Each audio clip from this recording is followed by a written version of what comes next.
Welcome to the Theatre Green Book production training. My name is Sinead Wallace, and I'll be talking you through the production end of the Theatre Green Book. I've been working as sustainability lead on a number of Theatre Green Book shows at basic level in the Lear Academy, and my experience of that gives me some insight into how this can be rolled out across the industry and the opportunity the Green Book presents us with in terms of production in Ireland. At the end of this training, the hope is that you will understand the principles of sustainable theatre making, be able to plan and measure actions to move your work practice towards net zero, and to plan a Theatre Green Book production to basic standard. The Theatre Green Book begins with this quote around storytelling and how we engage with the issue of sustainability. And the Theatre Green Book observes that the cultural sector has a unique ability to imagine and experiment with alternative futures, and also to question the status quo, to see the world differently, to explore the future with audiences and participants. The Theatre Green Book itself has come about as a collective initiative by theatre makers in the UK, starting during the COVID pandemic, but has now grown to involve theatre makers across the world. It offers theatre makers a pathway to net zero. The Irish edition has been developed by Green Arts Initiative and Performing Arts Forum, and this training is made possible by Performing Arts Forum, Green Arts Initiative and CCI SkillNet. So the Theatre Green Book, while it began as 3 separate books for 3 areas, buildings, operations and productions as a pathway to net zero, it's now been amalgamated to recommend targets across the 3 areas as one achievement. It presents itself as a complete method for environmentally sustainable theatre, a framework for planning sustainability, best practice guidance for every area, 3 standards on the pathway to net zero, basic, intermediate and advanced, which we'll look at, a measurement system to measure progress, and it's based on practical expertise from theatre makers and a reliable methodology from environmental sustainability experts, which ensures that the actions suggested are the most carbon saving of the measures available to us. It's also designed to support work of any kind, by anyone, at any scale. So let's delve into the Theatre Green Book, the production guidebook, by asking ourselves the first question: how can we make theatre more sustainable? So we're aware that shows have an impact on the planet. They use energy and materials, they require travel, they create waste and employ harmful chemicals. The Theatre Green Book shows us how to reduce that impact. It shows everyone involved in the chain of production how their practice can change to make shows more sustainable. And it presents actions that can be taken by theatre makers now, as well as those that we can adopt into the future that we can plan for. In the Theatre Green Book, it is suggested that we need to move from a linear to a circular economy for theatre. Our current model, which is illustrated across the top, is that we take raw materials, we design them into something beautiful, we present them on stage, and then it goes in a skip at the back of the theatre on the get out. This is not a sustainable model of production. But what is a more sustainable model? It is the model of circular economy, of reuse and recycling. When we look at the circular economy, we see that raw materials lead to design, lead to production and manufacturing, to distribution and then consumption. And then that's the end of their life. We then look at collection, material recovery. Whereas in a circular economy, that system keeps going. But one of the more important places for our theatre work is where we look at reuse and repair. So can we keep materials in circulation for as long as possible? Can we look at the reuse of objects that are already in existence? And the Theatre Green Book is setting out a framework for a method to do that. So in order to understand this a little bit better, I'm going to share a video from the National Theatre in the UK. Now, the NT has been working with the Theatre Green Book since 2021, and now all productions staged at the South Bank are meeting basic standard, with further progress being made to reach intermediate and advanced levels. There's a link at the bottom of the screen if you want to follow that rather than watching this video uploaded as part of the webinar. We'll begin. We know that everything we make leaves a trace, whatever we do.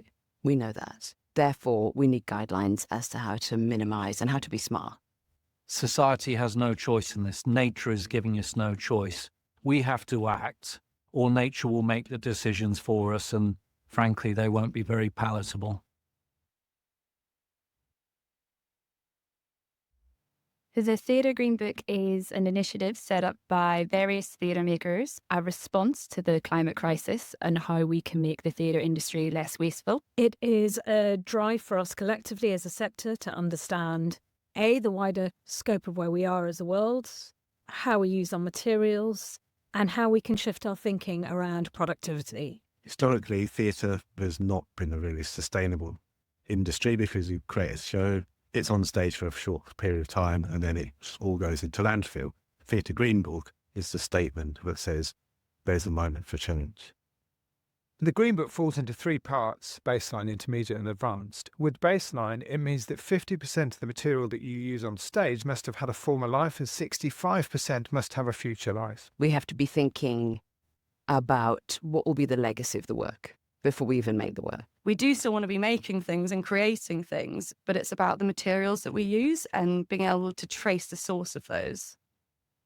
I guess the main creative challenge, particularly for someone like me, is that it means you've got to make decisions earlier. And so it's really important for us to give people the time, space, resources, the framework in which they can change the way they think. So we need to start taking this into consideration from the very, very beginning. As soon as we see a white card, your brain starts working. What can we pull from other shows? What do we already have in stock? Traditionally, prop buyers and prop makers are used to scavenging, sourcing, begging, borrowing. That's the nature of the job. For me as a designer, it's incredibly useful to look at what the theatre space on its own has to offer, because a lot of that can then be the foundation for where you put your creative ideas. In the case of Nye, the play takes place on an NHS ward. We've got 12 hospital beds in the show, mainly repurposed. Our teams went out and managed to identify a load of period hospital beds that we could hire. And hiring stuff sometimes is not the cheapest way of doing it, but it's certainly the most green way of doing it. In Grapes of Wrath, we've been buying some second-hand textiles, having a poke around from previous National Theatre productions. As a costume designer, I really think that clothes tell a story, and worn clothes tell more of a story than new clothes because they tell the story of the person that inhabited them.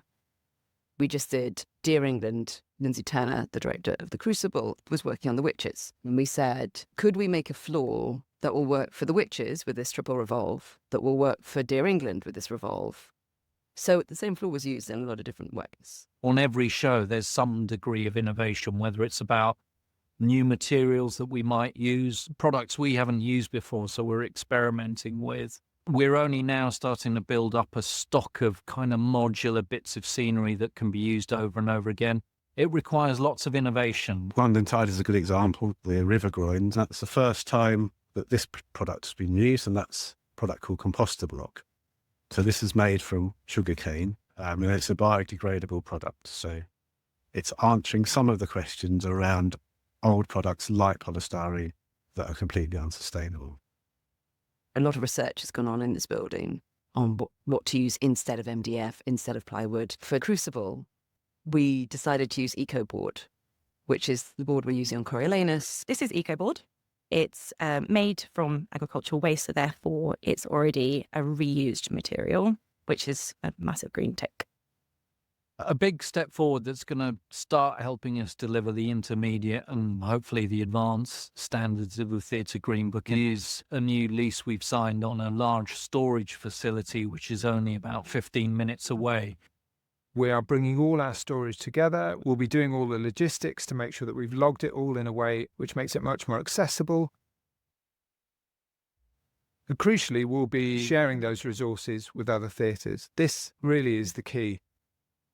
We have to act fast and we have to be leading. We need to be telling the rest of the industry it's possible, it is achievable, and then, as I say, sharing our knowledge and learning and doing that. For me, my approach to this is really the kind of Samuel Beckett method, which is fail again and fail better. We have to change, and we have to change now. And what we can't do is leave this for the next generation to figure out. It's our responsibility. I think the only way we're going to succeed in this is by sharing information and being really open and generous. I do think it's probably the most exciting sort of creative challenge any of us will ever face. I don't think we all have the answers yet, but it feels already It's been such a short journey and we've made such huge leaps. The scientists have proved their point. Evidence for man-made, disastrous climate catastrophe is very clear. Now it's up to the storytellers to step up to the plate. I think it's Tony Cade Bambara who said, the job of the artist is to make the revolution irresistible. And if we can tell stories that are funny, that are subversive, that are joyous in a new, exciting, exhilarating way, then I think we've got a huge role to play. It's not easy, but it's possible to see a path through. There will come a point for all those ambitions to be realised, and I'm super excited about where it goes in the future.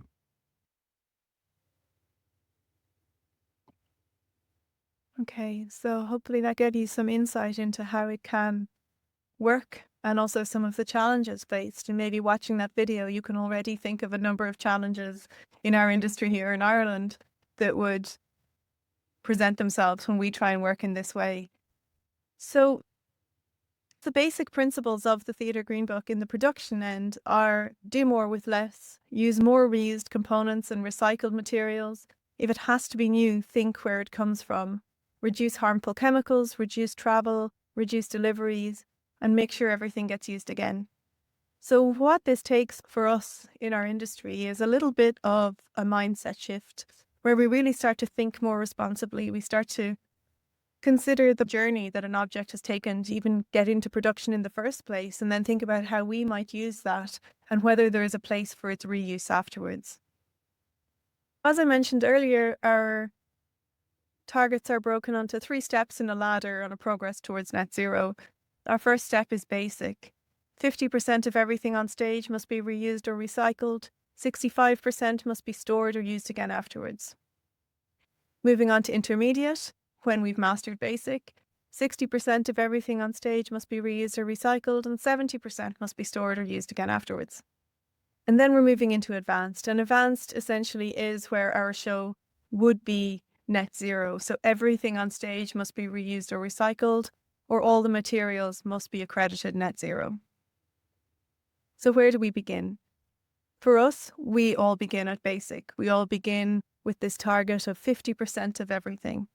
If you realize you're not in a place where you can already target basic, we look at using the production calculator to notice where you actually are on each production. And I will talk more later about the production calculator, which is our measurement tool to see how we're doing on our targets, but also to plan in advance that we can meet the target that we're aiming for.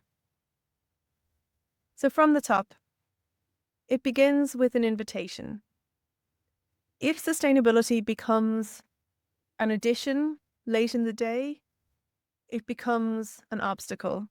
If it comes at the very beginning of an invitation, it just becomes another parameter along with space, budget, the play, time, and now sustainability. We need to agree the schedule on the target. We're making a sustainable show. Can you get on board? If you're clear in the targets, you share the Green Book, be clear on the timeline, particularly if it's a little extended to accommodate the green way of working, particularly when it's new, and to be open about the experimental nature of the project. Designers' contracts now need to reflect the possible reuse of the materials, and this is all outlined in the Green Book. So there may be very bespoke elements that should be broken down afterwards rather than stored for direct reuse. And all of that needs to be laid out in the contracts and the invitation. Sustainability, when presented as part of the invitation, won't appear restrictive.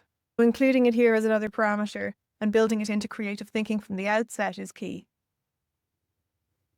You'll only achieve a sustainable result if everyone fully understands the part that they need to play in making a green show. So whenever team members are invited, they need to be inducted into how the Theatre Green Book works, and then to identify, is there someone working on the production who can fill the role of sustainability lead?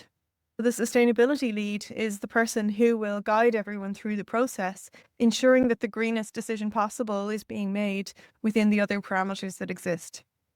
It'll also be the person who is measuring the impact of decisions and continually checking to see that the target is still within sight and that decisions being made are not resulting in the possibility of missing those targets. So an example of sustainability guidance that the ROH in London have produced for their designers and production managers is this. And it just shows the necessity to identify why we're doing what we're doing and then to explain how it impacts on the work. And this document goes on to cover all the areas of what's available, who to speak to, all of those things. So really, any production company that is considering making a Green Book show, they can look to this for some guidance and then apply it as a framework to their own practice, to their own scenario. And the other thing, I suppose, that comes right at the top is the idea of budgets. So budgeting and scheduling. At the very beginning, we set the Green Book standard, and it takes a little bit more time to get our heads around it, maybe. So looking at more thinking time for directors and designers, looking at then more workshopping time for the team to figure out what are those materials that maybe we haven't come across before that can be used instead. What already is in existence, maybe in storage for the production company, maybe in the theatre, maybe the designer has used something similar before and they know that it's out there somewhere. Things around sourcing and even ordering things like secondhand costumes can take longer than buying online. And one of the big moves is away from ordering from giant online warehouses and instead choosing more local suppliers, choosing to walk to charity shops if that's possible, rather than instantly going online and ordering something for next day delivery. Budgets. Where does the money go? A lot of these eco materials, you might have seen some of them identified in the NT video. A lot of those materials are high end and at a high price point that might not be accessible to all of us on our production budgets. So purchase costs will change. A new set made with sustainably sourced materials might cost more, but made with reused components and recycled materials, it can cost a lot less. Looking at budgets, the Theatre Green Book moves the focus from stuff to people. So it takes more time. So can the money move to the people who are spending more time? And then it has the added benefit of being more sustainable. So less money on stuff, more money on people's time. So buying extra time for designers and makers for the collaborative conversation that sustainability needs. Show budgets, like schedules, need to change shape in line with the aims of the show. And then where usually the show happens, the get out happens in one night and it's all done, there needs to be added time for disposal. So the team needs time to make sure the materials have a future life. So in the planning within the production calculator, we'll have planned for the afterlife of every item that has made its way onto the show. And then time needs to be given to the people responsible to dispose of all those materials, to return them to source, to store them responsibly for reuse, to add them to the theatre's inventory so everyone knows they're there instead of them just sitting there. And that again spends more money on people's time, but offers maybe a saving on the hire of a skip. So moving now to looking at the play choice. So in terms of sustainability in theatre, there's two options or more than two options. So are we speaking about the climate crisis, or are we just making a play responsibly? Or are we doing both? And does making a play sustainably limit our choices? I suppose the answer is the same with every other parameter we work with in theatre. It limits our choice only if we don't have the resources to create it. So originally, the very first Theatre Green Book show that I came across was in the National Theatre Paradise, which was set in a wasteland on an island torn by storms and war, which seemed handy because the set was very much scavenged and beachcombed.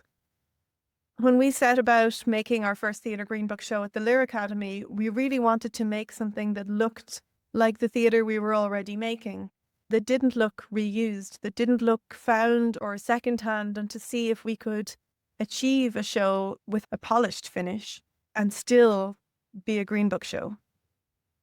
So these are images from Punk Rock, which is not a play about climate breakdown. It's set in a very specific place at a very specific time. And the set looks like a big set. This was designed by Paul O'Mahony and directed by Tom Creed, with costume by Catherine Fay, sound Ivan Berthasel, and lighting by Stephen Dodd. And when we looked at the original images, so this is the 3D render on that top left corner, we thought, wow, that's a really big set.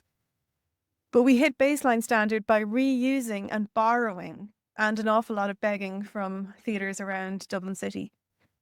And what we imagined was all very bespoke elements. So we needed to break down other things that were already in existence, and they were reimagined as bookcases and doorways and window seats. And I suppose the surprise was, we know that costume is already quite a green thing in the way that costuming is done. We have costume stores, there's a lot of hiring and borrowing. And what we didn't expect was school uniforms in grown-up sizes being a difficult thing to source secondhand. So I suppose that's just a little insight into choosing a play and how that can impact on our green targets, or not, in that Punk Rock did not look like a show that was made from recycled materials, yet it surpassed its 50% target. So looking then at the concept and the creative process and how that might differ. And it really is a team effort and involves and requires constant compromise and collaboration, as theatre already does. So at basic level, again, 50% of everything on stage must be reused or recycled, and 65% must be stored or used again afterwards. So this is where we need to start. And this doesn't always require minimalism. So it's just can be a refined design, as all theatre design is. So the Theatre Green Book presents it as thinking differently. Can I do without it? No. Can I use or adapt something from storage? No. Can I make it from salvaged materials? No. Or good materials? No. No. Is it worth harming the planet for? This is about as on the nose as the Theatre Green Book gets. But it is an important question in the way we frame our thinking about materials. So the creative challenge, again, working collaboratively with the team to achieve a sustainable outcome. Making work sustainably begins with the concept, so it can't be an afterthought. We have to understand the aesthetic we're going for. We have to understand what materials are already in existence that we might be able to use. So it is, as I said earlier, a mindset shift. So first of all, I suppose the role of the director is very important. And I think Tony Cade Bambara, quoted in the NT video, says it best: the role of the artist is to make the revolution irresistible. So when we go to create a show with sustainability in mind, we need to keep that as a key parameter in the process. We need to be aware that it takes more time, so requires earlier collaborative conversations if possible. And those conversations need to include production management earlier, so we can ensure that materials can be sourced sustainably, or that if there's very specific materials needed and an environmentally friendly alternative needs to be found, that may have a cost implication. And the concept development includes many voices: designers, creatives, producers. And that's a really important moment in time for us to think about sustainability. In the rehearsal period, requests and changes can have an impact on whether or not a target can be achieved. So it's useful to approach it again with a spirit of curiosity, but also of patience. We have this idea in the Theatre Green Book of technical lockdown, which is a moment within the rehearsal period after which no changes can be requested. So all materials have been ordered, everything is going to be ready for the get-in, and no further changes can be asked for. And there's also the challenge of developing a green mindset.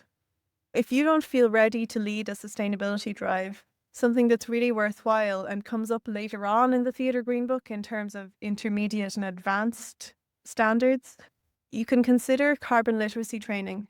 Julie's Bicycle have a carbon literacy 101 training, which I have a link to in the resources at the end of this training, which can be a useful starting point in understanding the why of what we're doing, and then also understanding the implications of the materials we might be looking to use. So if you're beginning with the right intention, how do you make the right choices? to keep sustainability at the core of the creative process is really the key. So over the next few minutes, I'm going to go through the sustainable design guidance provided in the Theatre Green Book in terms of materials, set, costume, technical systems.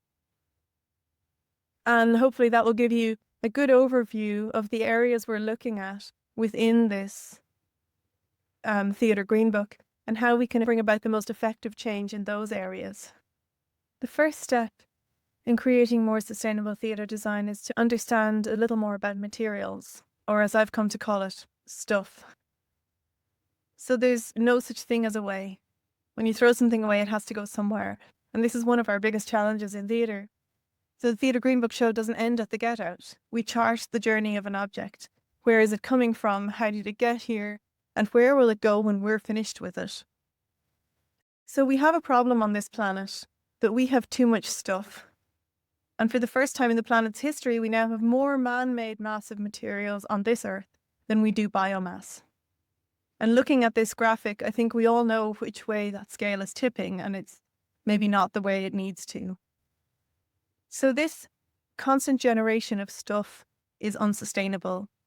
And we really need to begin to focus on what stuff we actually need. So the Theatre Green Book presents this as a materials hierarchy. So we start by designing out the need for materials that are unnecessary.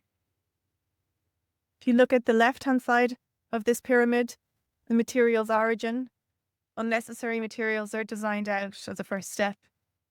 Can we find them having had a previous life locally or at the venue, a previous life in the region? Can they be repurposed or net zero materials, so reused timber or steel, recycled materials or offcuts? And then can they be low carbon materials? And then the very last resort, virgin and raw materials. And then at the other end of the materials life, again, if unnecessary materials have been designed out, we are dealing with less materials. Can what remains be sold, donated, stored locally or at the venue? Can the rest be sold, donated or stored regionally, then disassembled and recycled, then burnt as biomass for heating, and then at the very last resort again, landfill? So everything in a truly sustainable show will have had a previous life, and everything will be used again. So this creates the circular economy. Working at a certain scale with a certain budget, theatre makers can reduce their impact by specifying and sourcing materials sustainably. In the design process, there's ways of also reducing our impact. So if looking at physical modelling, can a model box be reused, one that already exists, rather than made from scratch? If you do need to use foam core, which is the basis of a lot of model box building, can you use biodegradable foam core? It's available in black and white and breaks down 100% within 1 to 5 years because of its bioresin formulation. Conventional foam board won't biodegrade for 80 to 450 years. Then, of course, there's the option of digital modelling, which more people have moved towards. SketchUp is an easy tool to use for simple 3D modelling without a model box, so it allows you to redesign quickly and then export to CAD, etc. Vectorworks also allows for sketch modelling. AutoCAD can be used for drafting for Mac and Windows. For different designers, different processes work best. Just on 3D printing, I suppose 3D printing can look to some of us like a slightly magical solution to a lot of problems, but 3D printing does use heat or lasers and uses 50 to 100 times more electricity than conventional production methods to make an object of equal weight. It's not the most efficient way of producing an item in general. However, when one bespoke item is required, it does use exactly the right amount of the material required. So to make something very bespoke, which you're certain of, it can be a really useful tool. Whereas in terms of something that can be used to create an object that then might be changed through the collaborative design process, it's maybe not the most efficient tool. In the right context, it can allow for efficient and really fast creation of representative and functional parts. And also, if you are using 3D printing, there is bioplastic available, so that's a better route to go than the normal plastics that can be used in 3D printing. So then looking at the build process has a number of sustainable practices as suggested in the Theatre Green Book. And there's a lot of materials available in the UK Theatre Green Book in their resources around modular building. But at its most basic level, the most important things to do are to source new materials sustainably, to avoid harmful materials. So that's things like spray paints, toxic materials. Use modular framing and construction where possible, and again, that guide is available within the UK Theatre Green Book. Make things in such a way that sets and scenery can be easily disassembled and their components and materials reused. And that's key in terms of creating parts which can have a longer life. If we think about theatre masking, that's not something that gets dumped after every show. It's something that a lot of theatres will have built a stock of over the years. And the same thing could happen for theatre flats where storage is available. In design, can materials be used as full sheets? So minimizing the need to cut and shape boards to bespoke sizes allows again for future use. So can you use full sheets and then on the next show turn them over and use the other side? Use a minimum number of uniform connections that can be easily separated or disjoined. So this is the key to disassembly, where, if you've toured a set, you'll be familiar with seeing the points where you take things apart, throw the bolts in a bucket, bring them on tour, put it all back together again like a giant jigsaw puzzle. And that kind of idea can also be used in set construction so that elements can be reused again. It can go back together maybe in a different format to serve a different purpose. So it's a simple product structure, modular design and components, reversible methods of fastening. So less screwing and gluing, more screwing and labeling your connection points. Improve the ease of part and component separation, planning for easy recognition of the disassembly point, dismantling without force, clear labeling of parts, and drawings and instructions to track how to disassemble. So while this might not yet be workshop practice in Ireland, there are numerous examples across the UK.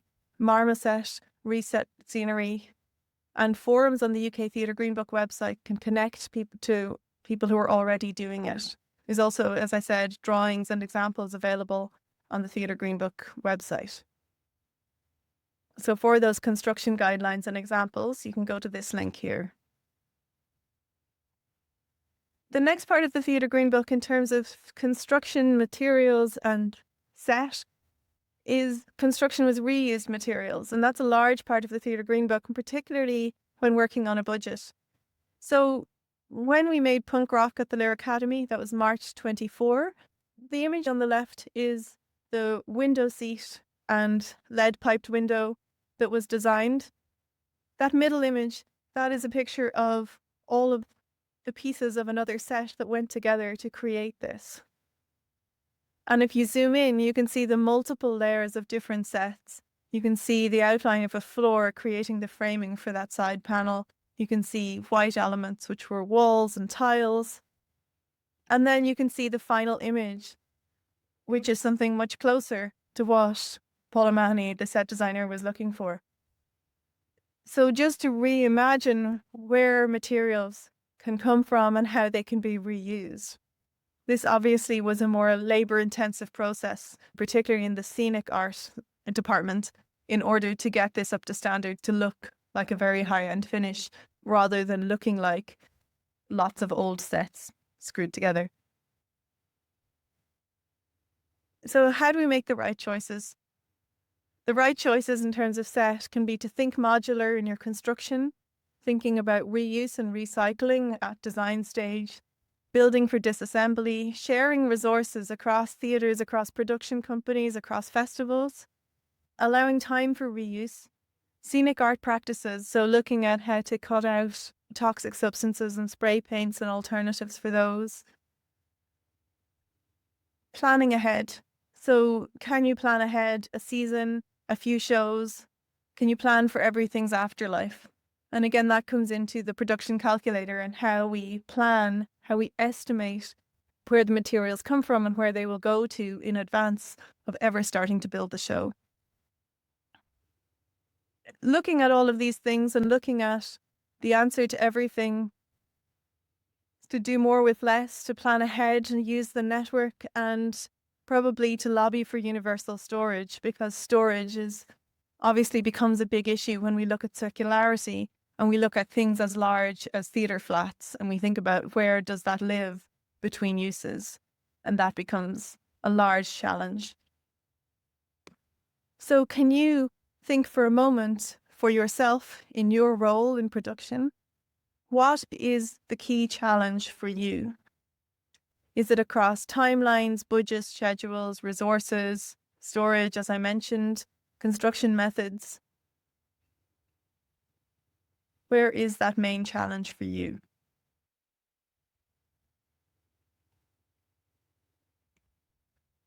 Moving on to props.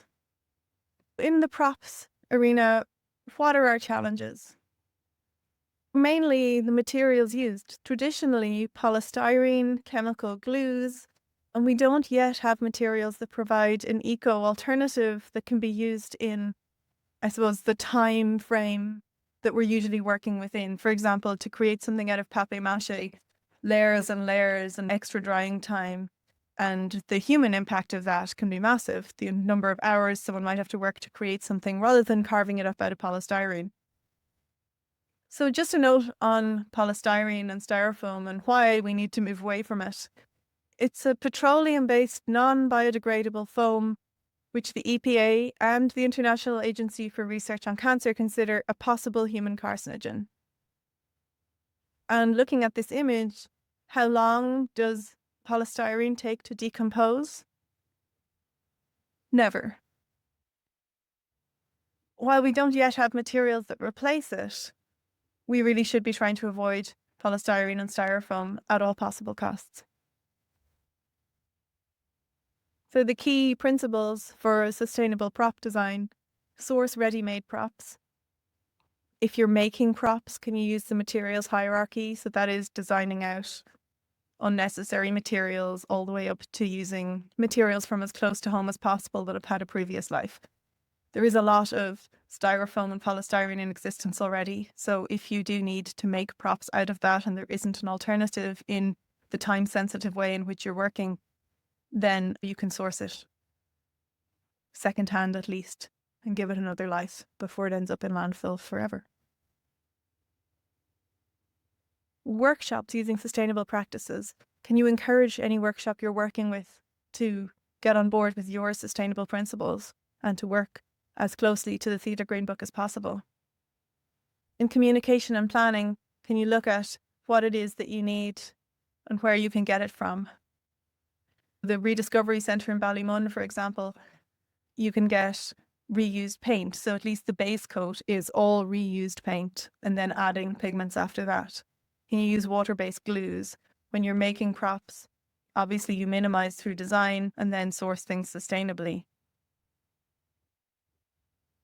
To assess materials, manufacturers' information provided can often reveal the carbon footprint and chemical content. So some plastics can be compostable or can be made from recycled plastics, and that's obviously favourable to virgin raw materials. Avoid harmful materials, and that goes back to the styrofoam conversation. And PVC and tropical hardwoods also should be phased out of use in theatres as quickly as possible. Eliminate raw materials, reduce transport, and provide props without damaging the environment is the ideal. So moving on to costume. What are our challenges? Our main problem is that we have a major global problem with overconsumption, and clothing is a large part of that. So we have fast fashion mountains in deserts across the world. Fast fashion is a business model of conspicuous overproduction in which clothes are standardized and produced at scale, and low prices feed and enable overconsumption. The clothing industry has a huge carbon footprint. It's estimated to be higher than all of the international flights and shipping combined. Fast fashion brands can be a go-to in theatre because our budgets are low, but it is often possible to source the things you might find in those retailers included on this list here. It's possible to source those secondhand. or maybe find a more sustainable alternative that will have a longer life that can be stored and reused again, rather than something that will only last a number of wears. So an important part of costume thinking is this life cycle thinking. So at the concept phase, in which the parameters of costume production are defined, in the design phase, in the production phase, then the use phase, and then the disposal phase. So giving equal priority to all those phases of costume making through conscious decisions about materials and processes. Costume seems a world ahead of us in theatre, of all the departments really. So the reuse of costumes and materials is already an established practice. Many theatres and films are digitalising their costume and material storage, so it will become available online. And standards to allow easy exchange between institutions and productions have already been created. So in Ireland, some of those resources are the Abbey Costume Hire, Circular Costume Ireland, Adverts, the great place for secondhand things, charity shops and swap shops. And all of those things are ways of reducing the carbon footprint of our costuming of shows. So in making the right choices, we look at reuse and recycling, sourcing secondhand, making using recycled and sustainable textiles, making things to last so you can keep them for reuse, making decisions early, more time for sourcing, things like considering the use of blood, so which costume element can take it, which costume element can wash in time, where might doubles be required, and are those doubles sourceable secondhand, or are they things that need to be made from new materials or ordered online? And can those things be considered early in the process? And also an overall boycott of fast fashion. So moving on to lighting, sound, and AV. In terms of equipment, and sometimes this isn't within the control of the production company, but is much more in control of the theatre itself. So purchasing from manufacturers that have replaceable, modular, upgradable, and serviceable equipment, borrowing or hiring rather than buying, and asking the hire house about sustainable transport, or looking to combine deliveries from your hires with other departments. Maintain and repair equipment rather than replacing it. Use rechargeable batteries in mics. Invest in recharging stations for batteries. Reduce PVC tape usage except where absolutely necessary. So there are alternatives and it's worth researching those. Use lower wattage lamps where possible, or LED where possible. Invest in casing to protect LED lighting tape and allow for reuse.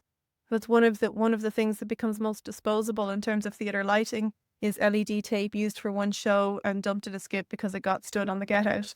Whereas when placed in casing, it can be stored for reuse over and over. And then establish procedures for working in an energy efficient way. So look at switch off routines for turning off dimmer racks, drivers, other tech overnight.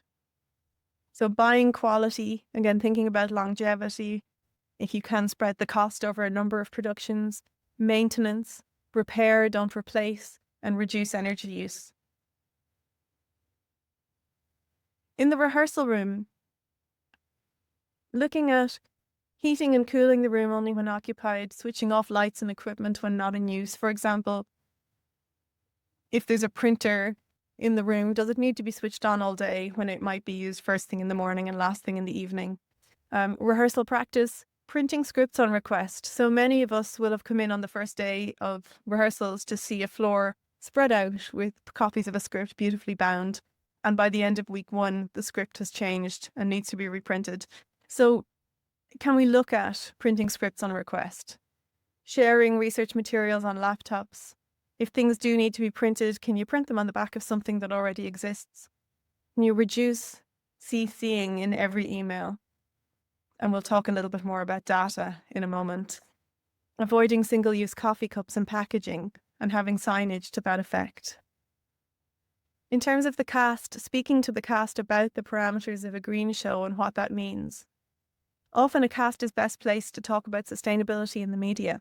And if they understand the parameters within which the show is being produced, then they're able to share them. And one of the most important things around sustainability and around sustainability in theatre is talking about it, is about sharing the work you're doing and the why you're doing it. For the director and the creatives during the rehearsal period to continue the commitment to the green concept decided at concept stage. And where there are new requests, whether to set props or costumes, if they're needed in a hurry, it can be impossible to source things sustainably. So the more that's avoided or at least questioned to make sure it's really necessary, the better. And that can require an element of patience. For stage management to continue the sustainability drive in the room and to manage the rehearsal room sustainably. So in terms of sustainable management of paper and digital and scripts and all of those things that are happening alongside the production, it's worth looking at the operations training, which gives good guidance around those areas.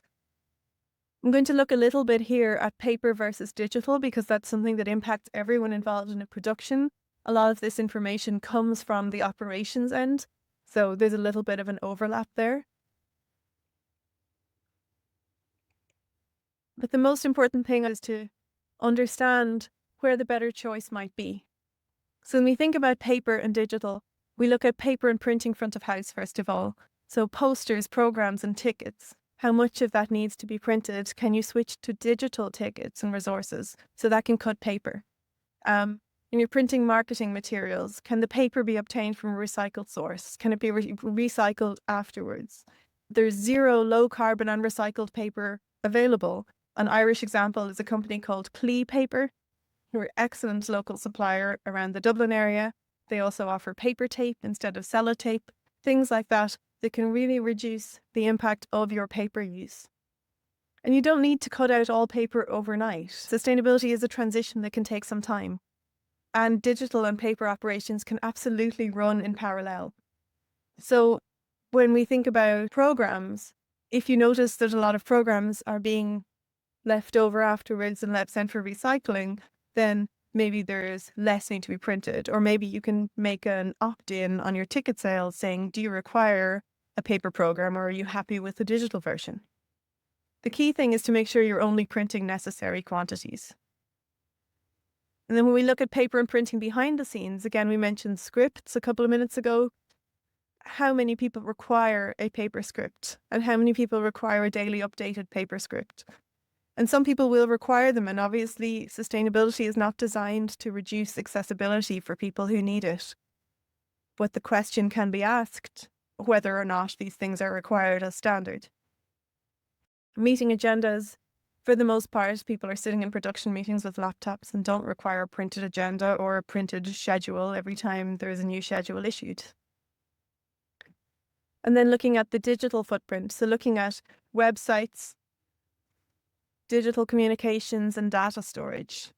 Moving away from paper entirely can seem like the magic bullet, but unfortunately data also has a very large carbon footprint that we need to consider, but we don't always have that information. While looking at paper, first of all, to review what you're using, reduce what you're printing or what you're producing, and then recycle things at the end of their life and to try and think more circular about things. And then thinking about the digital footprint. So this is an extract from Mike Berners-Lee's brilliant book, How Bad Are Bananas, which is the carbon footprint of everything. Thinking about your mailing list or thinking about the number of people you send an email to on a daily basis involved in a production. And then the number of times you reply thank you and hit reply all. Every time you hit reply all to an email, every bit of information, every gram of CO2 emissions gets sent back around. So every time you hit reply all, you increase the carbon footprint of that communication. If you must reply all, does everyone on that email need to hear from you? Or are there 4 people who actually need to read this? Or can you start with a policy of not writing thank you and just assuming that everyone's grateful? There's also the idea of how many emails sit in our inbox. So if you see that last item, email blast that takes 10 minutes to write, sent to 100 people, one of whom reads it and the other 99 glance at it for 3 seconds to decide that they should ignore it. It's 26 grams of carbon. Imagine you get 10 of those emails a day and they sit in your inbox. Following on from this training, I got an email from someone who told me that they'd just deleted 16,000 emails. So if you can make it part of your practice to delete your excess emails that you are never going to read and unsubscribe from those organizations that have sent them to you on the promise of a 10% discount 3 years ago, then you're doing the world a favor and reducing the carbon footprint of your data storage. On the bottom of the screen here is a copy of Katrina Fallon's signature from Green Arts Initiative in Ireland, which every time I get an email from Katrina reminds me to delete my old unwanted emails and makes me feel guilty if I haven't. And her simple signature is, have you cleaned out your inbox and junk email folder recently? What is this storage that's creating such a problem? Every single thing that we use online has a footprint, and every single thing we create online or store in the cloud is stored in a data center. So emails, YouTube, Netflix, our history, everything. But according to the CSO, in 2023, data centers in Ireland used 21% of Ireland's electricity, and that's compared to residential properties' 28% usage. So we often hear stories in the news about how we're going to run out of electricity, there's going to be rolling blackouts, and data centers are having a huge impact on that. The power consumption by data centers has risen by 473% since 2015. If everybody was to handle their digital footprint a little bit more responsibly, we could reduce, not remove, but reduce certainly our over-reliance on data centers. Similar to a computer's external hard drive that holds your documents, data centers store the data information behind every action you take online. And as more and more of our daily lives moves online, the necessity of data centers is undeniable. They think that data centers consume nearly 1% of global energy demand. And to give you a more local example, or more maybe relevant, in one day, an average data center alone uses the same amount of energy as a town the size of Kilkenny, up to 500,000 litres of water to cool down its systems, and potentially up to 5 million litres of water during a heatwave. So some food for thought, and maybe you can think about deleting some emails. So moving on to travel and transport. This is a huge challenge and has been discussed more in the operations webinars. So if anyone's ever looked at the carbon emissions based on a single flight, this is massive. And as an industry and as individuals, we need to begin to recognize the cost of aviation to our planet. So there's certain elements we can control and certain elements we cannot control. So our audience travel is maybe something that we can't really tell our audience how to get to our theatre, but we can provide them with all the information to make maybe the more responsible choice, or we can make certain moves to make travelling by public transport to our theatres easier.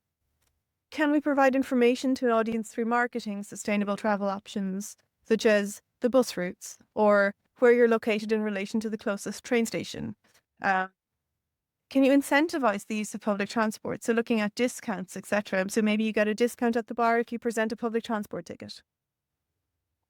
And can you also survey your audience to find your starting point? You'll only know if you're making progress in terms of measuring travel if you track your data effectively. So in a post-show survey, can you ask your audience how they got here? Was there another option? And see what improvements you can then make.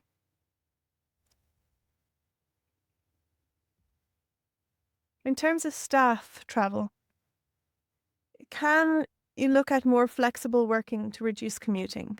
Can you look at video calls to reduce travel to meetings, particularly while working with a broad group of freelancers who aren't office-based?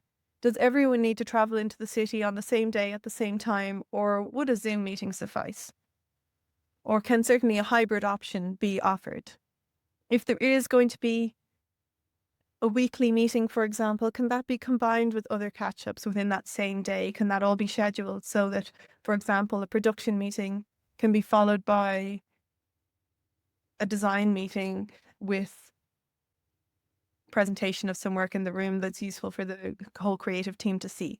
That rather than multiple visits for short journeys, people can combine those visits into maybe one day.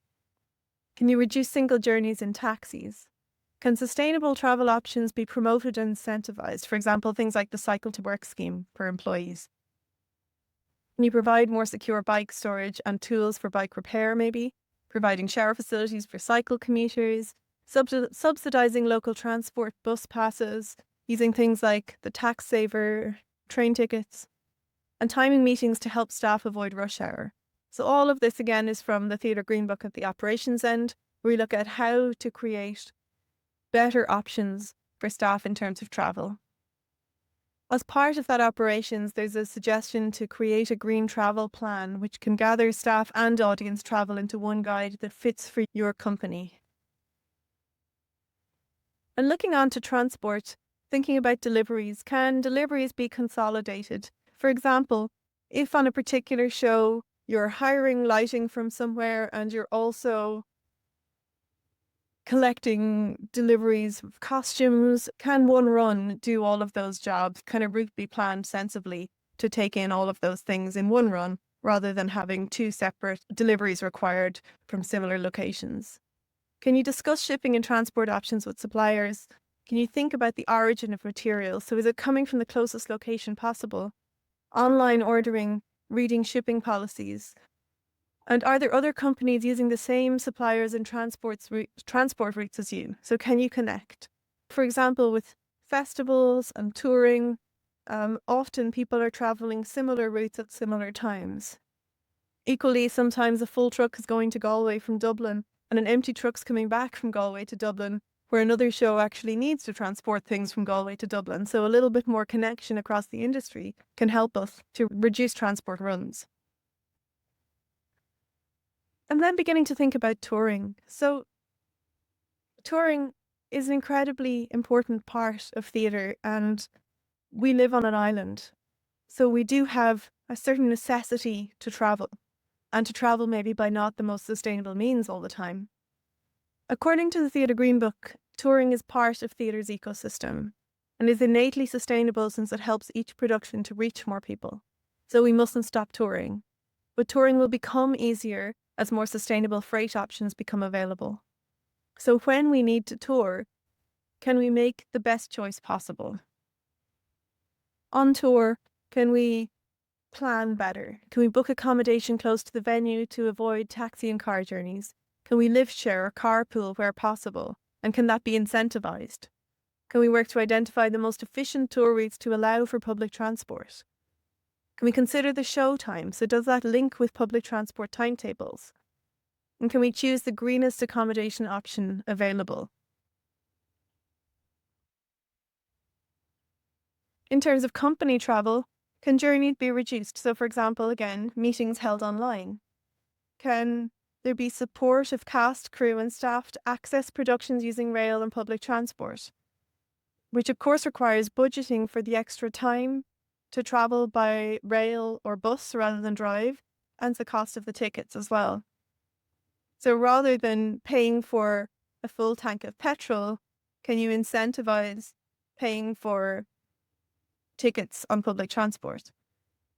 And can you consider travel options, so rail and ferry, and encourage best practice? So there's examples on the UK Theatre Green Book website of green touring riders, so for sustainable productions. And that just helps look at how we can possibly draw together more green thinking in touring. And then design for touring. So oftentimes there is a plan to tour a show back before the design stage even begins. So in that instance, can you look to design a durable and flexible set that can adapt to different venues, factor in transportation and reduce what's not essential? This is often a factor in touring already, but if we can allow sustainability to become part of that conversation, then we can do even better. You consider how things will pack down, what can be packed inside of, what things can do double duty. And are there generic elements like rostra that might be picked up on location to reduce the transport weight or mean that a smaller vehicle can go on the road? So the majority of our transport is still diesel trucks, and until electric vehicles or an alternative that's greener comes up and becomes affordable, then we are stuck with these large trucks. So the minimum amount that we can transport around the country reduces the weight, so therefore reduces our carbon footprint. The touring and transporting of sets and scenery. Can you tour the smallest van possible by flat packing items where possible? Research which items could be supplied or hired at the next venue. Reduce or eliminate packaging for transportation with any unavoidable packaging, reusable, biodegradable or recyclable. Can you move away from the use of carbon or diesel vehicles, which seems a little bit down the road for us maybe? So, like everything, the transporting of sets and scenery isn't an afterthought. It comes with the concept, with those early conversations around sustainability, with those conversations with the production manager, with the tour manager, to look at how we can plan best for the most sustainable version of touring. There is a carbon calculator for freight and people available at this link here. So back to the fact that we live on an island and pride ourselves on our cultural exchange and touring. We need to understand a little bit about air travel. So aviation accounts for 2.5% of global emissions, but 5% of global warming.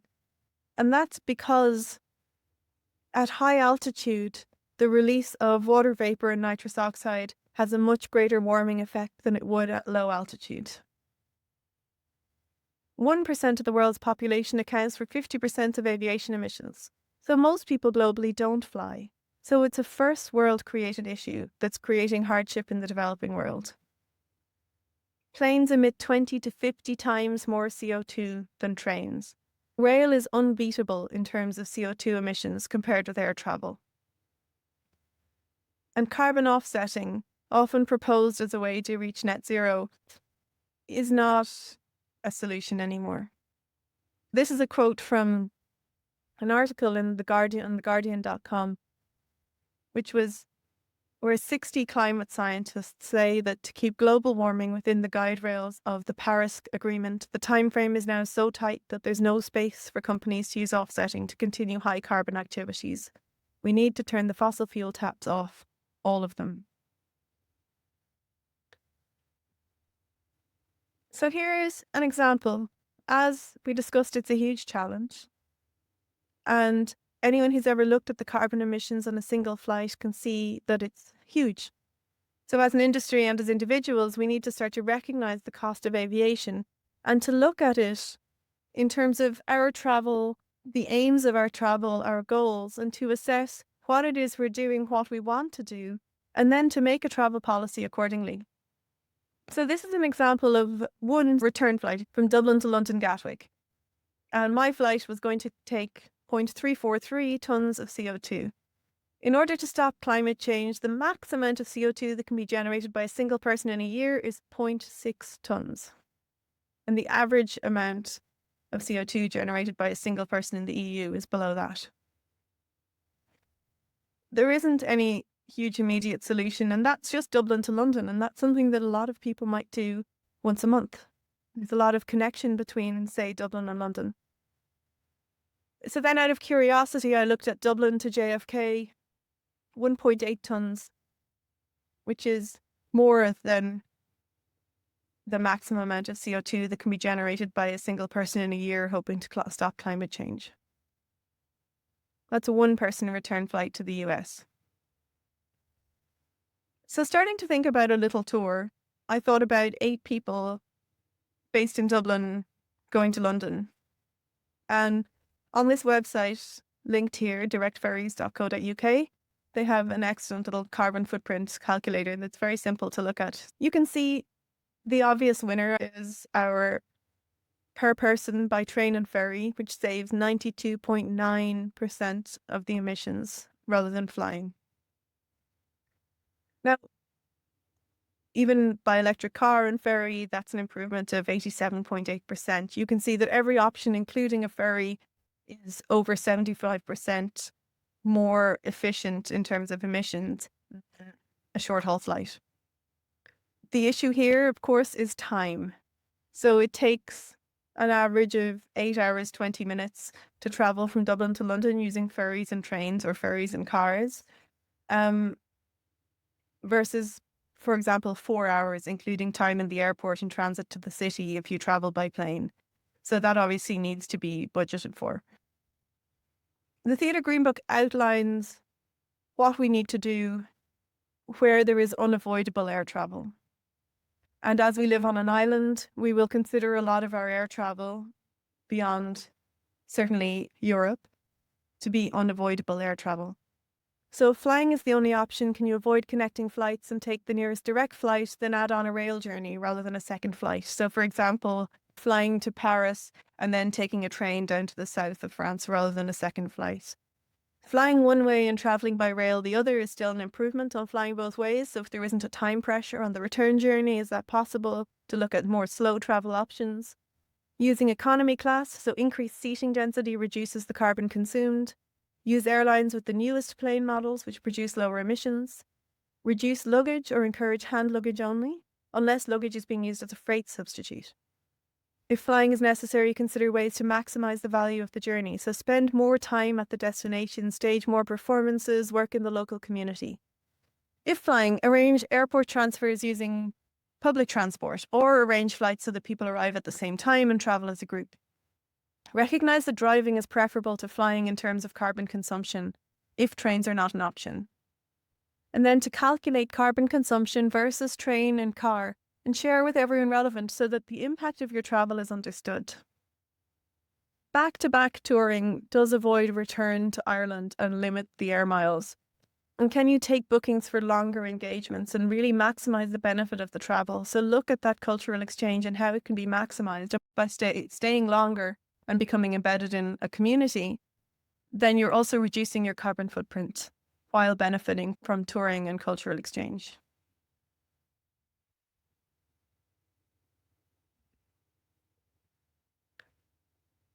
So measuring our impact in general, we need to look at who does it. So the sustainability lead is the role suggested by the Theatre Green Book as being the person who will manage the production calculator and advise all personnel on a show around what steps need to be taken. So there will be a production calculator tutorial up alongside this video, and you'll be able to examine that to just look at how you move through the different stages, basic, intermediate and advanced, how you plan for a show back at concept and design stage using the tabs scenery estimate, costume estimate, props and furniture estimate, and how these tabs, when you populate them with your information, can directly populate basic and show you how close you are to your target, and then you can make steps to achieve that target. I hope that you've benefited from this training. I hope that there's information here that helps you on your journey to making theatre more sustainably. If you need further assistance, you can contact Green Arts Initiative, and any of these links here are also useful so that you can find more information around different sustainability initiatives. So the Theatre Green Book, that's the original UK one, which has a lot of resources in the background. So you can look at resources within the production area, and that can lead you to information around disassembly, around materials hierarchy, and links to forums as well of people who are already working in this way. The Irish Arts Council webinar series is a great resource, so that's that link there. They also have a great webinar on materials and procurement that can help you in thinking about the story of stuff, where things come from and how to plan for their lives or their afterlife better. Green Arts Initiative Ireland, which is a great place to go for updates around different initiatives around environmental action in theatre. And you'll also find updates to the Theatre Green Book and to the Irish version of the Theatre Green Book itself at that link. Circular Costume, a great resource for costume. There's a great report if you're interested on climate change in the Irish mind, which is from the EPA, which is at that banda.ie link. And that's just a bit of insight into how people in Ireland, who are, after all, our audiences, are thinking about climate change and climate action and the responsibility people are feeling. And then the NT video, which I shared at the beginning of this webinar, at that link there, and the online free carbon literacy training from Julie's Bicycle, the Carbon Literacy 101 training, which I mentioned, is that final link there. So I hope this has been helpful.